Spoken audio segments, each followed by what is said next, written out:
হীরের কুচি বসানো সোনার আংটিটা অনিমার অনামিকায় পরিয়ে দিয়ে গর্ব মিশ্রিত হাসি হাসল অনিমেষ। ফুলশয্যার রাত্রে পারিনি বটে, কিন্তু প্রথম অ্যানিভার্সারিতে তো এটা কিনতেই হতো। আমার একটিমাত্র বউয়ের ছোট্ট স্বাদ বলে কথা। তোমার মনে ছিল? আমি তো ভাবতেই পারিনি। ঘুরিয়ে ঘুরিয়ে আংটিটাকে দেখতে থাকে অনিমা। দেখে দেখে যেন আর স্বাদ মেটে না। মধ্যবিত্ত ঘরের সাধারণ মেয়ে, কখনো ভাবেনি হীরের আংটি পরার স্বাদ পূরণ হবে। গদগদ কণ্ঠে অনিমেষকে জড়িয়ে ধরে বলে ওঠে, আজ যেন নিজেকে কেমন রাজরানী বলে মনে হচ্ছে গো। বন্ধ দরজার আড়াল থেকে কথাগুলো শুনে মুখ বেঁকালেন সরলা দেবী। ইস, ঘুঁটে কুড়ুনির মতো চেহারা, আবার রাজরানী হওয়ার শখ। এই জন্যই আজকাল খোকার হাতে পয়সা থাকে না। বউয়ের শখ আবদার পূরণ করতে গিয়ে মাসের শেষে পকেটে টান পড়ে। মধ্যবিত্ত ঘরের অতি সাধারণ একটা মেয়ে, তার আবার আঙুলে হীরের আংটি পরে ঘুরে বেড়ানোর শখ। বলি হারিয়ে যায় শখ দেখে।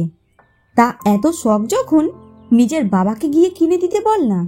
তা তো বলবেন না মহারানী, খালি বরের পয়সায় ফুটানি। তারও তো কত শখ ছিল একটা জমকালো বালু চড়ি কেনার। কখনো খোকার বাবাকে মুখ ফুটে বলার সাহস হয়েছে? হয়নি। সংসারের বিরাট হা মুখ থেকে বাঁচিয়ে ফি বছরে যদি একটা সিল্কের শাড়ি জুটত, তাহলেই নিজেকে ধন্য বলে মনে হতো। আর তার ছেলের বউ বরের রক্ত জল করা উপার্জনের টাকায় আঙুলে হীরের আংটি পরে ঘুরে বেড়াবেন। আদিক্ষেতা আর কাকে বলে? দুমদুম করে পা ফেলে ঘরে আসেন সরলা। গিন্নির মেজাজ দেখে সুবীরবাবু বুঝতে পারেন আজ আবার কিছু একটা গন্ডগোল পাকিয়েছে। নির্ঘাত এবার ঝড়টা তার উপর আসতে চলেছে। আর এলোও তাই। দরজা বন্ধ করে চাপা গলায় সরলা বলে উঠলেন, সোনা বাঁধানো কপাল, তাই আমার মতো বউ পেয়েছিলে। অন্য মেয়ে হলে কবে এই সংসারের মুখে নুড়ো জেলে দিয়ে চলে যেত। এখনো সময় আছে। খোকাকে দেখে কিছু শেখো, বুঝলে? কিছু না বুঝেই সুবীরবাবু বলে ওঠেন, যখন তখন ইচ্ছে হলেই আক্রমণ সানিও না তো। সিরিয়াল দেখছো আর যত কুটকাচালি শিখছো।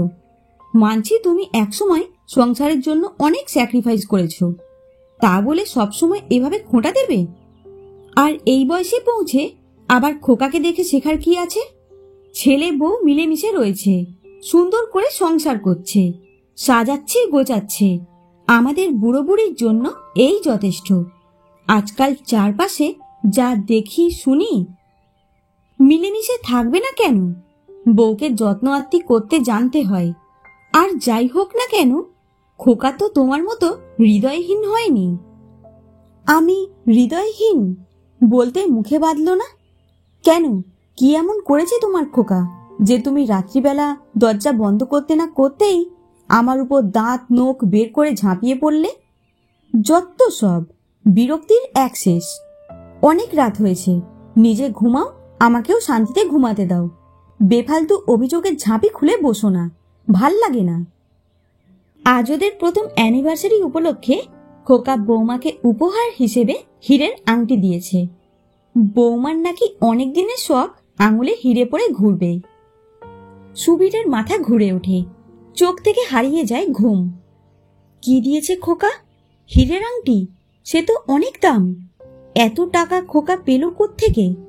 এইভাবে অযৌক্তিক খরচ করলে সংসার চলবে কিভাবে? দেখতে দেখতে সদস্য বাড়বে, সঙ্গে বাড়বে খরচাও। তখন তো নুন আনতে পান্তা ফুরানোর দশা হবে। শেষে কি তার পেনশনে হাত পড়বে?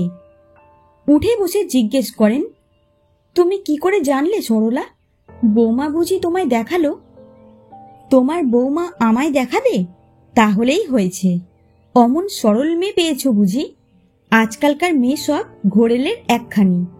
কাল জিজ্ঞেস করলে ঠিক কিছু একটা বলে ম্যানেজ করে দেবে।